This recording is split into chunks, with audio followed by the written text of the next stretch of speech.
Hi everyone, this is take 2 of this video.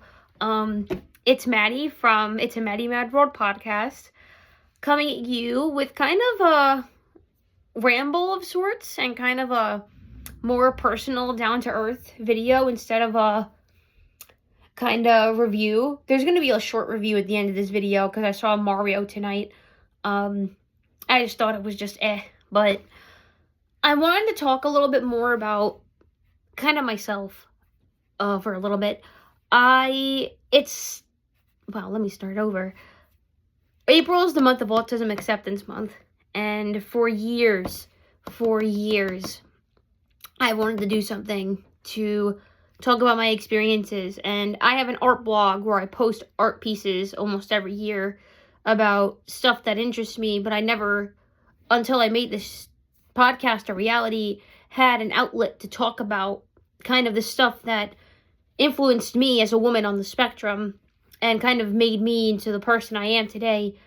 And I kind of want to talk about the series that played a hand in shaping and molding me into the woman I am now. And no, you're going to be shocked. It's not Turtles.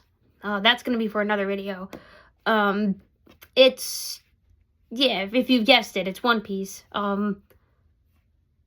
Let me start with a story. So, many a year ago, when I was in middle school, I want to say this was 2012, I was scrolling through the Eon bygone site of fanfiction.net looking for something to read. And on my old hinky-dink, bulky laptop that barely lasted more than, 2 or 3 years. And I stumbled upon a tag for something called One Piece. Keep this in mind, I had just started getting into the realm of anime. I was into Bleach at this point. I got into anime because of obscure shows. I got into shows because of anime like Moribito and Chrono Crusade, because that was airing on television at the time. I got into anime through obscure shows like that. I didn't get into it through the classic big three. I got into anime through them, and then I just started discovering more anime through them. I got into Naruto first. It wasn't really my cup of tea. It still isn't as an adult. I got into Bleach, which I thoroughly still love to this day, but I found One Piece, and I was like, what's One Piece? I looked it up, and I thought the art style looks cool, so I went on one of those anime watching websites that was around when I was a kid, and I watched probably 50 episodes in a month. I was hooked. Something about it just clicked with me the minute I started watching it. It was like I found something that I was waiting to find, like something that's been waiting for me to discover it for so long. When I got into One Piece, this was around the same time the time skip arc had just started. So Fishman Island had just started airing in Japan. It was reaching its climax at this point. And it was airing simultaneously in Japan and being released through Crunchyroll. But I didn't have a Crunchyroll. So I was like watching it backwards. And then I started realizing something's not right here when I got the Punk Hazard. And I started watching it in reverse, finding all the old arcs and watching them in English. So from that point on, I became obsessed. It became the biggest thing that became a part of me. The art style drew me in. Eiichiro Oda's storytelling is just masterful. There is no one on planet Earth other than maybe Tolkien or C.S. Lewis that rivals such a pantheon of world building and character building than Oda, because Oda has a way of drawing that harkens back to the old rubber hose style of the 1930s and 40s cartoons. He harkens it to Disney animation. He harkens it back to old school anime cartoons. He harkens it to old school Western animation. He blends all of these styles and makes it into his own, and it's gorgeous to look at. The backgrounds and the geography of every island that the main crew, the Straw Hats, visit are nothing short of gorgeous. every single location is so diverse and unique. Nothing feels the same. Nothing feels like we've been here before. It's just so lush and lavish and full of life. And it's breathtaking to see this amount of immaculate detail coming from a man who's been making this since like 1997. When I tell you One Piece changed me, it fundamentally changed the course of my life. I originally wanted to be an actress as a child. I know, shudder. I wanted to be an actress. I wanted to go to Hollywood. I wanted to go be famous. I wanted to have my name in the big lights. I wanted to be a hot shot on Broadway. All that changed when I got into One Piece. And I decided I wanted to be a storyteller just like Oda. I wanted to do what he did. I wanted to tell stories with my own cast of characters and try to make a story based around them. One Piece bit me hard, and my parents took note of it. They ended up getting me the first 8 DVD volumes of the Funimation dub, of the Funimation releases up from the East Blue Saga all the way up to, I believe, the end of Skypiea. And I haven't been able to collect the rest because either they're hard to find or they're just, scalpers have gotten their hands on them, which they can bite me. I have all the movies, thank God. I have all the current English released movies. I have the OVAs, and I even had some of the figures. A lot of these figures broke over time. A lot of them were like little boxed minifigures that ended up breaking or shattering, or the paint wore thin, or some of the accessories broke or snapped in half and they got lost, and I had to put most of them in storage. The only one that still lasted the test of time, even though he's missing a hand, is my favorite character. And I wanted to talk a little bit more about him. I went over it a little bit in the live action season 2 review, but I want to talk about what fundamentally course changed or course corrected the way I was leading my life. I want to talk about Brook. So Brook is a character in One Piece. When I was a child, when I was getting into it, he was the laughingstock. Everyone didn't like him. So it was either this. If you were a kid watching anime in like the early to mid 2010s, you were either A, autistic as hell like me, B, made fun of by your peers because anime was seen as socially weird, or C, you were picked on and you were teased and anime was an outlet for you to escape. And for me, it was all three. Anime was not as accepted as it is within the last 5 or 6 years. It really was not. If you were an anime fan when I was a kid, or if you were a kid growing up in the early 2000s, you were picked on. Anime was seen as social, I don't know if I can say it, suicide, but it was seen as something that if you watched it, you were considered a loser, or you had no friends, or you didn't fit in. And if you did find an anime club, it was just, you watched the same anime over and over and over and over and over again. Naruto, Inuyasha, or Blue Exorcist, or Black Butler, or all those ones. And then later on it was Attack on Titan. But still, One Piece was not popular when I was a child. It was not. In the US, if you were a One Piece fan, you were kicked in the knees and kicked in the dirt.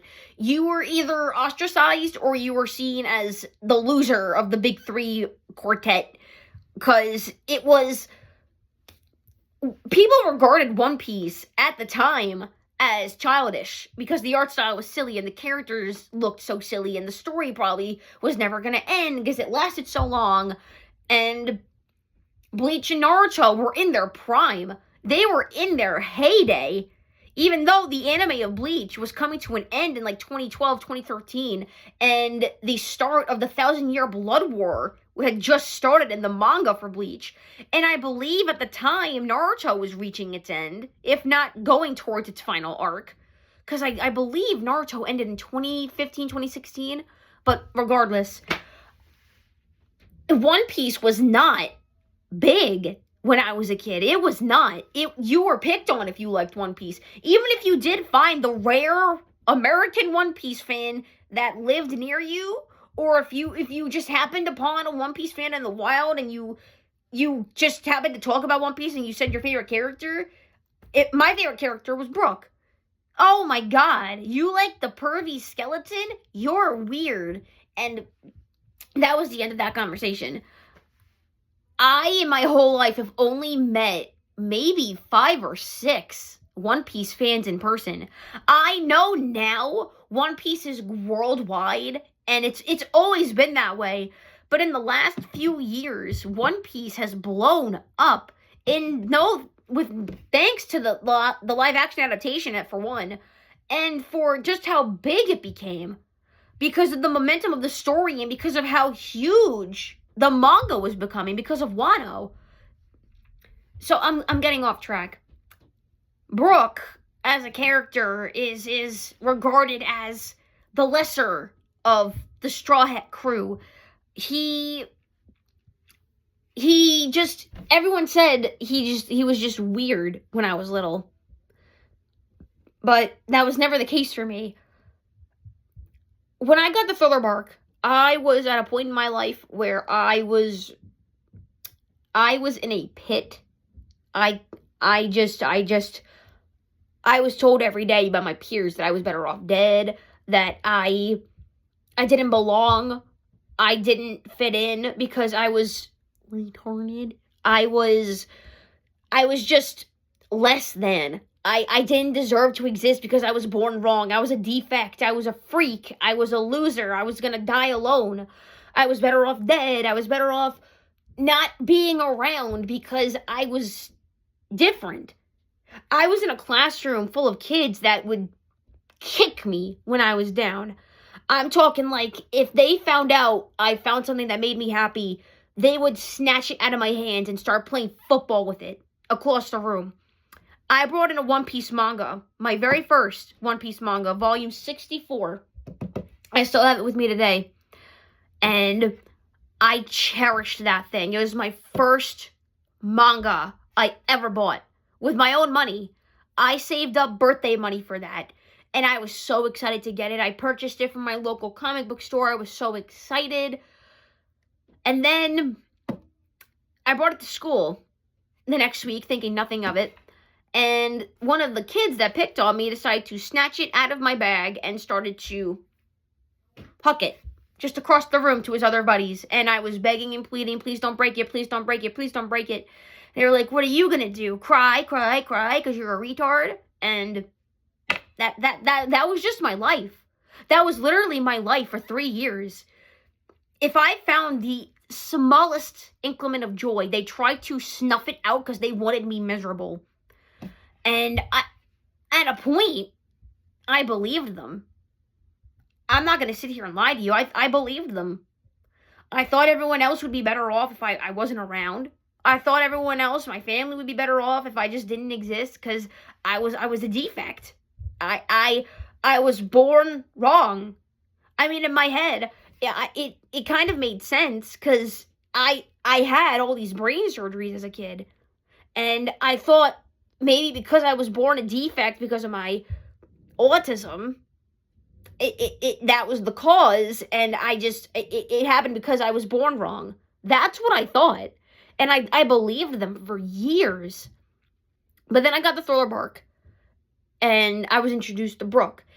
Immediately, I was drawn to him because of his design. He is unlike any other character that we've met in the series ever.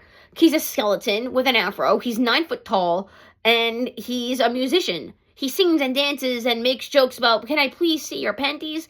And like, he's just all around crazy, but he's just so kind and lovable and honorable that when we get to that big scene where he's talking to Robin and Frankie about how death isn't an apology. Something about it kind of clicked with me at the time, but it wasn't until we got to his backstory that it shook me to my core. Shook me to my core. And I'm talking about the big Banks Brew backstory with Brooke. We find out that Brooke was the second hand to Captain Yorkie of this crew, the Rumbar Pirates. They were a group of musicians that sang to crying children and brought joy to the seas. Yorkie contracted an illness and died. And they had to continue on without him. They got a new ship, and they continued their journey without him. At some point in their journey, they get ambushed by an unnamed crew, and half of the crew is poisoned, and half the crew is slaughtered. In their final moments, Brooke requests to sing one last song for the friend that's still waiting for them at the opening of the Grand Line. And it's not until he drops the name Laboon that all these pieces just kind of fall together. That giant whale that's at the Grand Line, Brooke's connected to him. He is Brooke's friend. He has a connection to Brooke. They knew each other, and Laboon has been waiting for him for 50 years. And the fact that Brooke finds out that Laboon is still alive and he's been waiting for him to come back all this time, and he breaks down into tears, and then he pulls out the shell from his head and starts playing Banks Brew. Simultaneously, as the backstory is playing, everyone in present time, Luffy and the others on the Thriller Bark, start singing with him. It's this beautiful moment of triumph and tragedy where, in the backflash, Brooke's crew, one by one like flies, drop dead as the poison starts to take their effects. And then it's just Brooke and the musicians left. And then the bassist drops. Or no, it's the celloist. What's the matter? It's not supposed to be a quartet, a trio, a duet, a solo. It's not right leaving the accompaniment. And it's the minute she dropped to the ground and the song just stops, and then there's just this eerie quiet. Little me did not take that well. I remember I put my laptop down and I shut it off. I ran right to my room and I cried like a bitch in my bed. I screamed and cried into my pillow for 2 hours straight. It shook me to my core. And then in the next episode, Brooke proclaims at the top of his lungs, "I am so glad that I lived."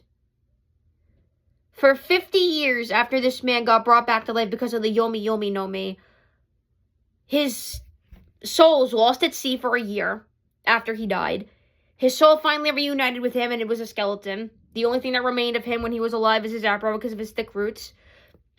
He was stuck in the Florian Triangle, isolated with the dead corpses of his crew for 50 years, slowly driving himself into insanity every day, just stewing from the madness of isolation and loneliness. But he still clung to the hope that Laboon was waiting for him, and he still kept living to see him again. Something about that made me kind of wake up, in a sense. It kind of made me realize I have something I want to live for. I have something I want to live for. I want to become a storyteller. I want to be a writer. I know my mom would be upset if I died. I know my sister would be upset if I died. And I started coming up with all these new reasons to keep going, keep living, keep going, keep trying, keep going. Just to find a reason to keep living. And I found it with the escape of storytelling. I started learning how to draw because of One Piece. And it was only because of that I started bringing myself out of that pit. And I started finding the confidence, what little confidence I still have, the confidence of the time of myself to try. I kept saying to myself, you have to try. You have to try. You need to try. You need to try to keep going because you still have something. You have something in you to keep going for. And I am still here because of One Piece. I know it's a silly thing to say in retrospect that an anime had such an impact on my life that it saved me from the brink, but like, it's the God's honest truth. Hand on the Bible, it's the truth. I feel like One Piece doesn't really get the wow, words. I feel like One Piece didn't get the credit it deserved back in the 2010s because Naruto and Bleach were in their heyday. And Naruto being so uber popular and no one giving it a chance, One Piece was kind of left to the hayside for a couple years. And then Naruto ended, Bleach had ended, and then My Hero Academia came onto the scene. That took off in 2016. Attack on Titan was starting to take over the world. And then we had other big shonen starting to take over for the big three.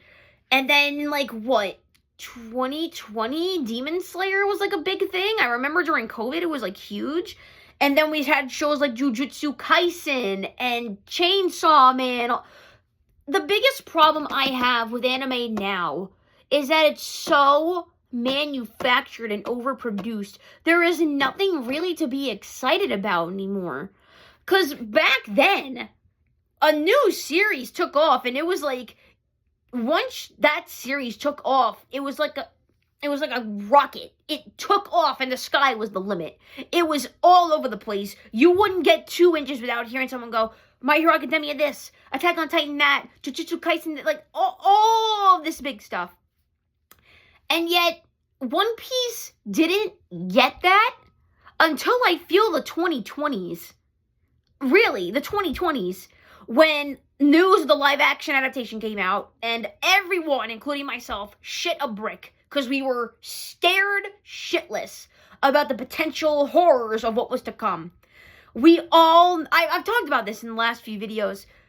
Everybody knows it is either a tragic miss or an atrocious disaster when it comes to these live-action anime adaptations.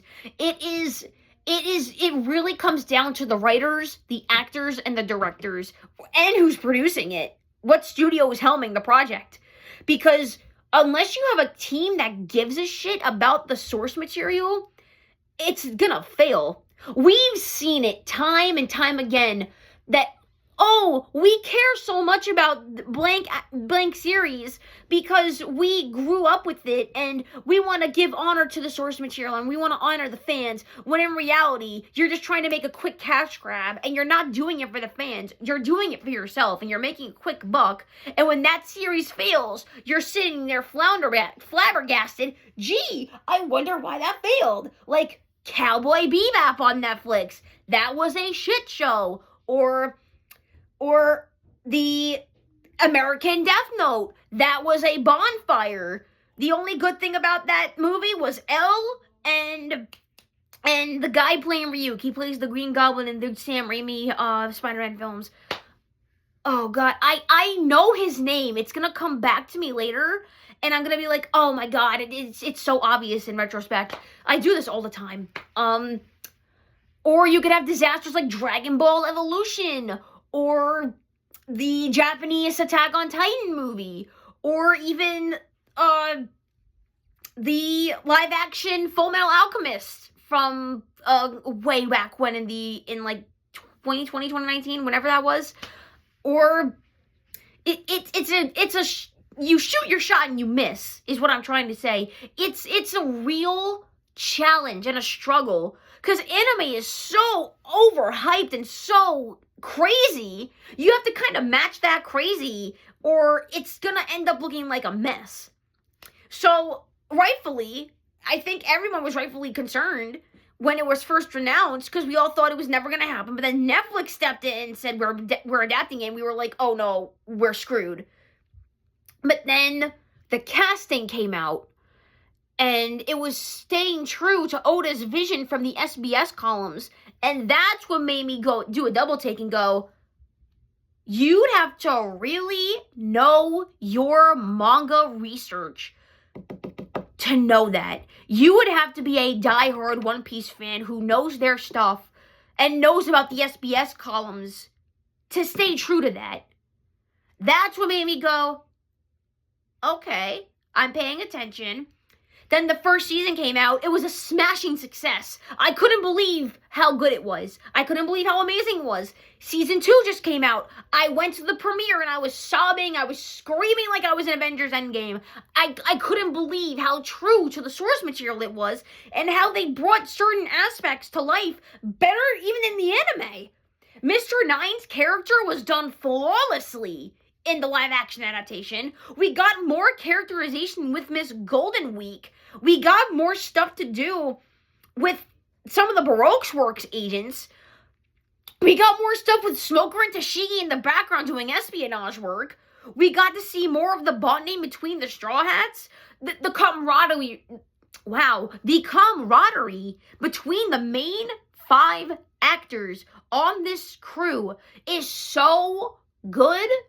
I feel like if they had gotten anyone else, it would not have been the same. You can tell that these actors have known each other so long that they just work so well together. They have amazing chemistry. The costume designers did their homework. Like, some of the outfits that the Baroque Works agents wear when they get to Little Garden is pulled straight from the side series stories, from the cover stories later on in the manga. The special cover stories at the beginning of every chapter earlier in the series with the Baroque Works agents and what they were doing now, those outfits were from there.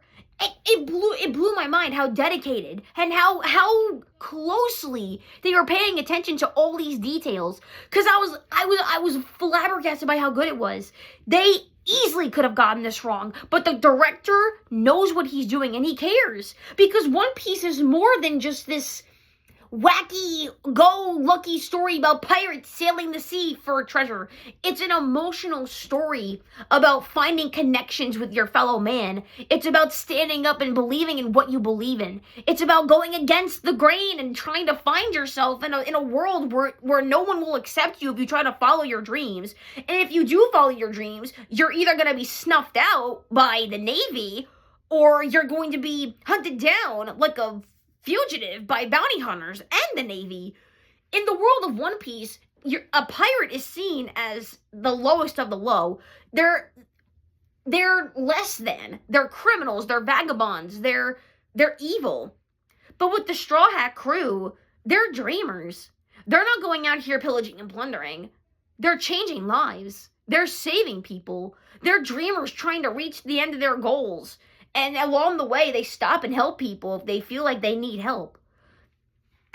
And Brooke for me, especially since I've been rambling all about it at this point, Brooke as a character pulled me out of that dark pit. And I resonated so much with him, regardless of anyone else, because he was different. Because he was visually different. He stood out. He had a visually distinctive design. He was unlike any character I'd ever met in the series at that point. He became my favorite character and my favorite Straw Hat because he was just so unique. He's just so special to me. And I know he's not a powerhouse like Zoro and Sanji and Shanks and Ace and Sabo and Katakuri and all these other big himbo beef buff cakes that we've gotten. And I know he's not as popular as Luffy, Sanji, Zoro, Nami, Law, Kid, or what have you. But to me, he's so special. He is so special because this silly skeleton on the surface looks like he just sings and dances and asks to see women's panties, but in reality he is the most emotionally mature and the most tragic of the Straw Hats because of everything he's been through. And yet when the world told him no, when he died, he still came back to life. He still pushed forward, even as a skeleton, because he had someone waiting for him still. He still had that connection. He still has Laboon waiting at the Grand Line for him. As long as he knows that he is there, he's going to keep fighting to see him again. And he is going to keep living and keep trying. Because, as he said, I am so glad I lived.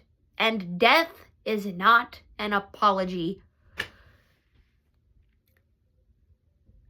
Nowadays, I feel like Brooke's been getting his flowers, which is amazing, especially in the current Elbaf arc, with the recent chapters we've gotten with him fighting a literal god, and his connection with Gunko, and everything he did on Whole Cake Island.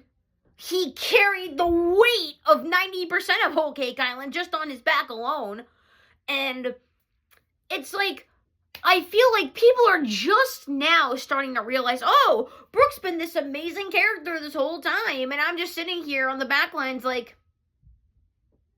y'all are fake. It's like, I just feel so validated for once. And for once in my life, I feel validated that Brooke is finally being seen as this amazing character that he is. He's not just some singing, dancing skeleton. He's so cool. He's just so cool. And I don't know what else to say about him. Other than I am so glad that he's still here in the story, just being true to himself and still fighting to see Laboon, still finding the will to live even after all this time. And I'm very thankful for One Piece, because no form of fiction or literature has ever moved me in such a way that One Piece has, because One Piece is such a diamond in the rough. It is so unique, and I know it's like mega popular now, and I know it's worldwide popular, but at the time I didn't know that. And especially as a kid growing up in America, it was the black sheep of the big three. I just feel like I feel so vindicated now, because people are finally starting to realize that One Piece has been this good this whole time, and I've been like, I've been here this whole time. It's been this good. You should have gotten here when you had the chance. It's so good. I am so indebted to One Piece. I am so proud to be a fan of the series, and I wanted to talk about it for a little bit, and why it changed me, and why it means so much to me as an autistic lady. I hope you understand a little bit more about me now.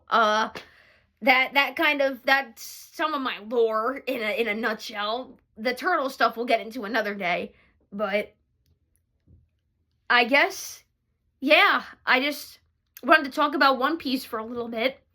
And quick review, the Mario movie, before I forget, it's just I've never played a Mario game, and I never had the experience of a Mario video game. I know who the characters are, obviously, because of pop culture, and yes, I know Mario, Luigi, Peach, Bowser. I know the characters, but I don't know some characters. I didn't know who Star Fox was until they released the poster, and I thought he was a Mario character. And then all my friends had to tell me he's from his own game series, and I was like, oh. He's cool for what little he had in the movie. I kind of want a Star Fox movie now. The pacing of the movie is shot to hell. The movie is visually beautiful, but the story is just a circumstantial series of events that weaves a narrative instead of tells a story. I'm just more confused than anything. I don't know anything about these characters, and I feel like that's more on me than anything. But yeah, it was a meh for me. I'd honestly rate it like a solid 5.5 out of 10. A solid mediocre from me. But yeah, that's all I had to say for tonight. I am trying to get more reviews done. I am trying in the background to try to get more videos recorded, but I've just been so busy. I've been taking care of everything else behind the scenes and helping raise the dogs. You know how it is. But I'm also trying to get more review material. on my backlog, trying to find more DVDs to stack into my collection, so that way I have this stuff on hand to review rather than wait on streaming services, because they take stuff off in a day. So I'm working on that also. So I hope to have more reviews out soon, very soon. And hopefully next time I will have another review, and I will try to see you in another video soon. I keep saying that soon, wow. I hope you all have a great night and weekend, and yeah, I hope you have a nice day. Later.